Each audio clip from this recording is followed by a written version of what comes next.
Halo guys, Assalamualaikum. Balik lagi di channel Invest Saham. Oke guys, jadi pada video kali ini kita akan membahas mengenai dividen interim yang akan dibagikan oleh saham BBCA atau Bank BCA ya guys ya. Senilai 5,2 triliun rupiah di akhir tahun 2023 ini. Nah, di sini kita bisa melihat grafik pembagian dividen saham Bank BCA ya atau saham BBCA di mana yang berwarna biru muda ini adalah dividen finalnya, sedangkan untuk yang berwarna biru tua, ini adalah dividen interim saham Bank BCA, guys. Teman-teman bisa perhatikan di sini ternyata pembagian dividen final ataupun dividen interim saham BBCA ini setiap tahun selalu mengalami kenaikan, guys ya. Di tahun 2021 dividen finalnya Rp120 per lembar saham, namun di tahun 2022 mengalami kenaikan ya menjadi Rp170 per lembar saham. Nanti kita akan bahas ya mengenai prediksi dividen final saham Bank BCA di tahun 2023 ya, dan nanti akan dibagikan di tahun 2024 guys ya, biasanya sih di pertengahan tahun 2024. Jadi untuk dividen interim ini di tahun lalu membagikan Rp35 per lembar saham, sedangkan di tahun ini membagikan Rp42,5 per lembar sahamnya. Jadi di sini kita melihat ada kenaikan guys dari sisi pembagian dividen interim saham Bank BCA. Nah, kita lihat di sini untuk pembagian dividen interim telah mendapat persetujuan Dewan Komisaris dan diputuskan direksi pada hari Selasa 21 November 2023. Kita akan melihat dari analisa fundamental dan juga harga wajarnya ya di sini. Untuk harga saham BBCA di harga 8.925, PER-nya 23,27 kali, sedangkan PBV 4,86 kali. Kalau misal teman-teman melihat sekilas dari valuasi PER dan juga PBV, oh saham Bank BCA ini ternyata sudah tidak murah lagi. Ya memang betul, secara valuasi memang sudah mahal. Tapi menjadi saham dengan market cap terbesar, saya rasa cukup wajar gitu guys ya, dimana saham dengan kualitas bagus seperti Bank BCA ini dihargai lebih murah daripada harga wajarnya, itu menurut saya udah wajar gitu. Oke guys, kita lihat di sini untuk return on assetnya 3,46%, sedangkan return on equity 21,58%. Ya, secara analisanya tier sahamnya termasuk ke dalam saham tier 1 dengan market capital yang paling besar di bursa IHSG. Lalu untuk net profitnya, perusahaan ini mencetak laba ya secara positif 5 tahun berturut-turut. Lalu kita lihat dari net profit marginnya lebih dari 10%, yaitu di 47,77%. Ya, lalu di sini kita bisa melihat ya untuk intrinsic value atau harga wajar berdasarkan Warren Buffett intrinsic value. Nah, jadi teman-teman nggak usah lagi ngitung-ngitung harga wajar ya. Kalau misalkan memang pusing menggunakan metode Benjamin Graham, ya teman-teman tinggal cek aja di carisaham.com. Di sini ada Buffett intrinsic value, teman-teman bisa lihat ya. Meskipun memang tulisannya ini kecil, tapi di sini saya akan bacakan gitu guys ya. Untuk nilai intrinsik atau nilai wajar saham BBCA menurut Warren Buffett ya, ternyata di angka 8.371. Wah, ini kan tidak terlalu jauh ya dengan harga saat ini.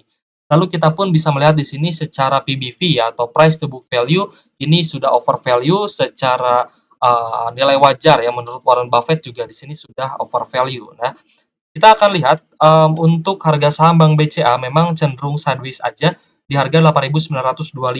Nah, kalau misal teman-teman lihat di harga 8.925 ini, kira-kira ini kan sudah mendekati harga wajarnya ya, meskipun over value gitu guys ya, meskipun sudah terlanjur mahal, tapi di sini harga wajar menurut Buffett intrinsic value itu di 8.300-an gitu. Berarti kan ini sebenarnya ya meskipun over value tapi dekat dengan harga wajarnya gitu guys ya. Masih di sekitar 8 ribuan ya. Meskipun sudah mendekati level 9.000, dan kalau misal teman-teman lihat memang untuk saham Bank BCA ini sempat menyentuh di harga atau di area high 9.400 ya, 9.450-an.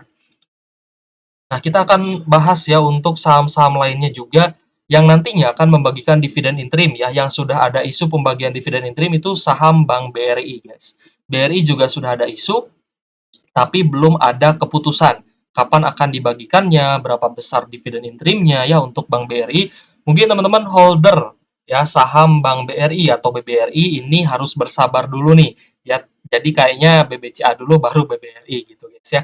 Untuk Bank Mandiri dan juga Bank BNI kita nantikan ya apakah akan bagi dividen interim juga. Nah, teman-teman juga di sini bisa melihat ya dari sisi net profit, aset, dividen.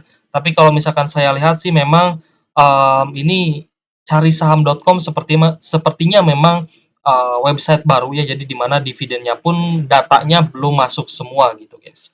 Nah, jadi kita akan melihat ya dari sekuritas di sini di mana revenue atau pendapatan dari saham Bank BCA ini ternyata mengalami all time high yaitu di 27 triliun ya per kuartal 3 2023 ya, di mana kinerja terbarunya di kuartal 3 mengalami kenaikan baik secara year on year ataupun secara kuartalan. Ya, secara year on year-nya naik dari 22,8 triliun, sorry guys, 22 triliun naik menjadi 27 triliun. Sedangkan secara kuartalan ya naik dari 26 triliun naik menjadi 27 triliun ya. Jadi secara annualize untuk proyeksi laba atau pendapatan saham BBCA ini mencapai 105 triliun rupiah. Lalu kita lihat net income-nya juga mengalami kenaikan secara year on year ya, dari 10,9 triliun naik menjadi 12,2 triliun. Nah, untuk Bank BCA ini menjadi saham dengan market capital terbesar guys ya di Bursa Efek Indonesia atau di Bursa IHSG, yang mana market capitalnya mencapai 1.100 triliun.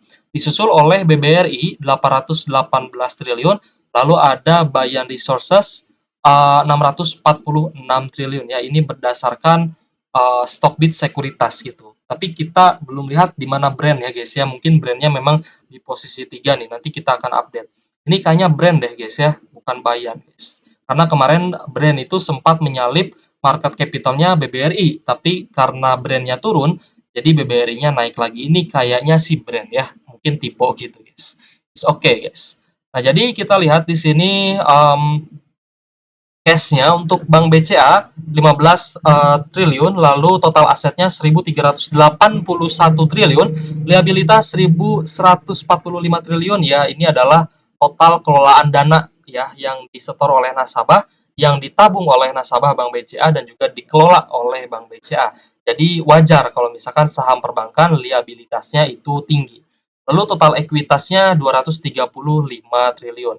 Kita lihat untuk profitabilitas saham BBCA, gross profit margin 87,83 triliun, operating profit margin 55,84 triliun, dan net profit marginnya 45,14 triliun. Jadi cukup menarik guys ya, karena net profit marginnya kita lihat di sini cukup lumayan tinggi gitu. Lalu kita lihat dari pembagian dividen terakhir yang dibagikan oleh saham BBCA, dividen final di tahun lalu Rp170 per lembar saham dengan dividen payout ratio sekitar 52%-an secara full ya dengan dividen interim, lalu dividen yield-nya 2,30% ya, cukup kecil untuk dividen yield-nya karena harganya juga sudah melambung tinggi. Lalu ini dibagikan di 29 Maret 2023. Lalu kita akan lihat dari sisi price action dulu guys ya. Nah, saya pengen bahas untuk dari sisi price action di mana strategi ya untuk kita berinvestasi di saham-saham bank besar. Ya, biasa kita sebut dengan big cap perbankan atau biasa kita sebut juga dengan big banks gitu guys ya.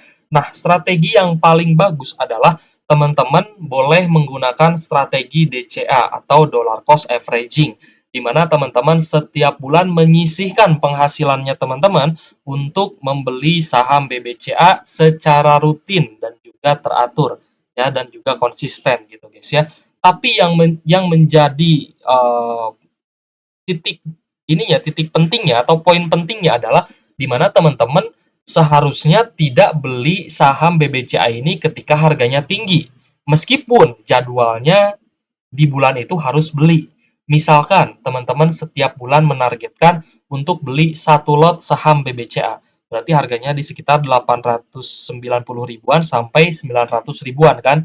Nah, berarti misalkan tiap bulan teman-teman targetkan satu lot saham BBCA harus kita beli, misalkan ya. Nah, lalu di bulan Agustus harganya sedang tinggi-tingginya.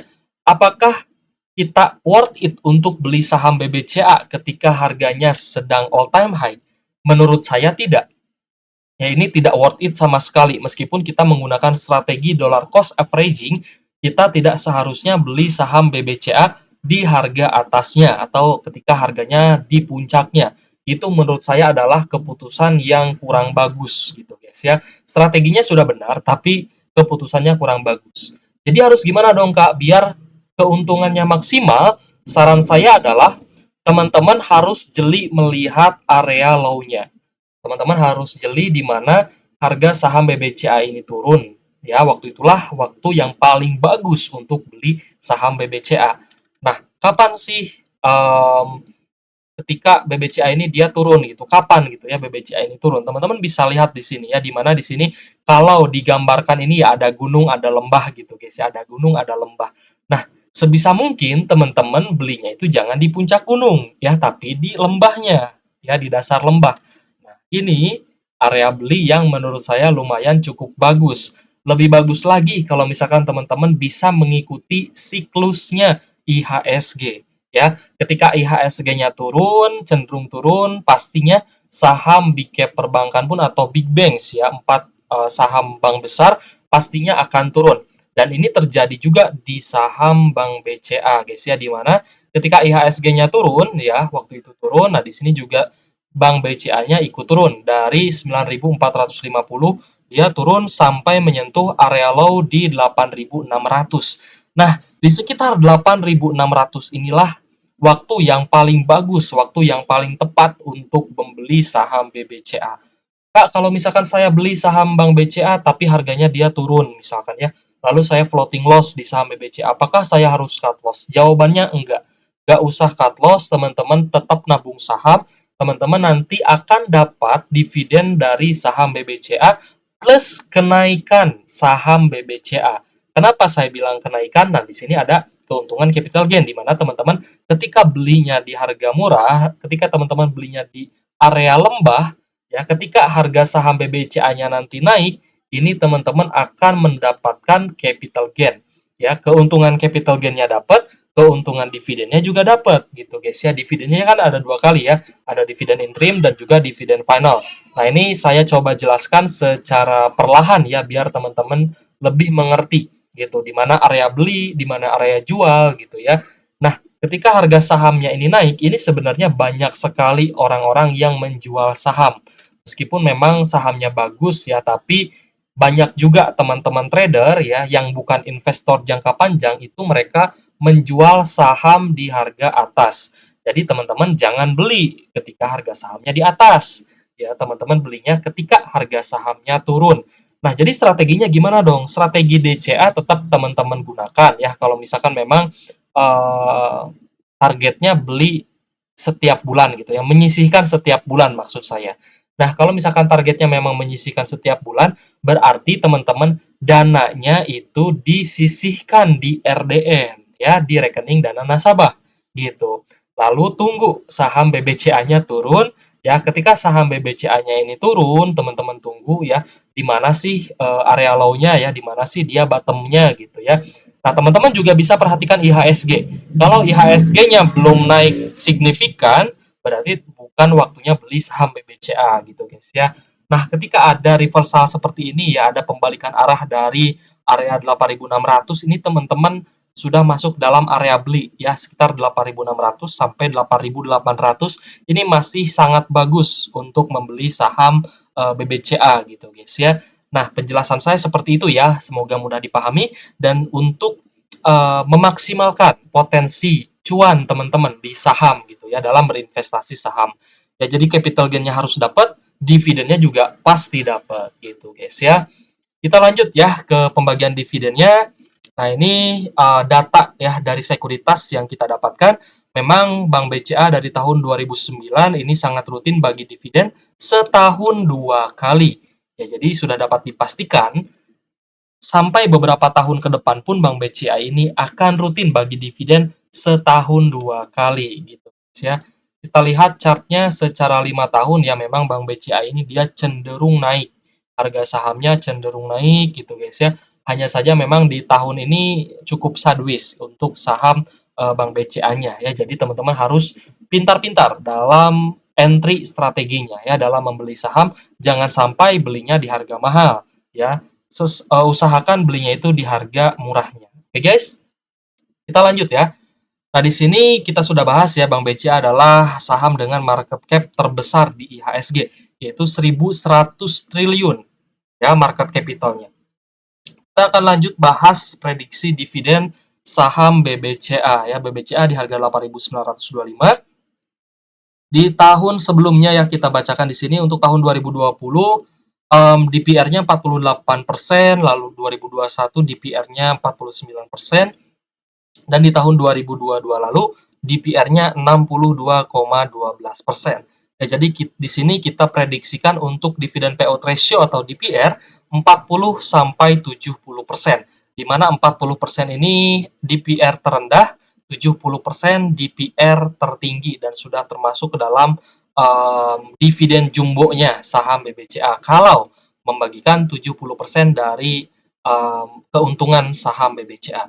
Ya, untuk DPR 40%, dividen full-nya Rp158 per lembar saham. Lalu untuk dividen interim yang dibagikan 42,5, maka dividen finalnya berpotensi Rp115 per lembar saham. Ini tentunya lebih kecil daripada dividen interim, dividen final sebelumnya yang sebesar Rp170 per lembar saham. Ini guys ya. Nah, dividen final sebelumnya Rp170 per lembar saham. Berarti kalau misalkan Bank BCA ini pengen bagi lebih tinggi ya untuk dividen finalnya lebih tinggi dari tahun sebelumnya, harus membagikan minimal 60% dari laba bersih. Maka dividen interimnya 42,5, dividen finalnya di sini Rp194 per lembar saham ya. Mungkin bisa di 55% ya, coba kita ganti 55% apakah melebihi? Iya. Berarti minimal 55% sampai 60%, ini baru lebih tinggi daripada dividen di tahun sebelumnya ya yang 170.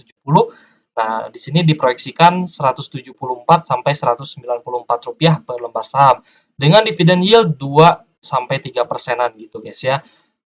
Kalau misalkan kita melihat dividen yield saham BBCA ini, oh ternyata dividennya kecil ya saham BBCA ini. Ya memang kecil guys, dividen yield-nya kecil. Kalau misal teman-teman pengen dividen yield yang besar, itu harus memberanikan diri untuk investasi di saham batubara ya. Yang mana saham di sektor batubara itu termasuk ke dalam saham yang siklikal. Ya, jadi ada siklusnya. Ada siklus turun, ada siklus naik ya. Jadi teman-teman juga harus pintar-pintar untuk membeli saham dan investasi di saham yang siklikal. Tapi untuk saham BBCA ini bukan saham siklikal guys, tapi ini adalah saham yang stabil dan juga cenderung naik ya, seperti itu. Kita lihat di sini untuk dividen payout ratio 70% dari laba bersih dari EPS saham Bank BCA atau laba bersihnya, maka dividen full-nya mencapai Rp270 per lembar saham. Which is ini sudah lebih tinggi ya daripada tahun sebelumnya dan juga saya rasa ini sangat tinggi lah ya dengan dividen yield 3%, ini lumayan bagus lah ya. Berpotensi membagikan Rp233 per lembar sahamnya di tahun depan kalau DPR-nya 70%. Gitu guys ya. Silakan teman-teman mau screenshot, mau disimpan juga boleh ya. Kalau ada pertanyaan juga boleh guys ya. Nah, jadi gimana guys? Dividen yield-nya kecil tapi potensi untuk dapat capital gain untuk investasi jangka panjangnya ini cenderung naik terus. Ya, untuk saham BBCA-nya ya setiap tahun mengalami kenaikan atau mengalami all time high gitu ya. Menurut saya ini adalah salah satu investasi yang cukup aman, yaitu di saham big cap perbankan. Ada saham BCA, ada saham BBCA, BBRI, BBNI, dan juga BMRI atau Bank Mandiri. Oke guys, jika ada pertanyaan boleh tulis di kolom komentar. Disclaimer on, ini bukan ajakan jual beli saham ya. Keputusan jual beli saham tetap menjadi tanggung jawab pribadi masing-masing sebagai investor dan juga trader di pasar modal Indonesia. Oke guys, terima kasih sudah menonton dan support channel Invest Saham. Thank you for watching. See you on the next video. Wassalamualaikum warahmatullahi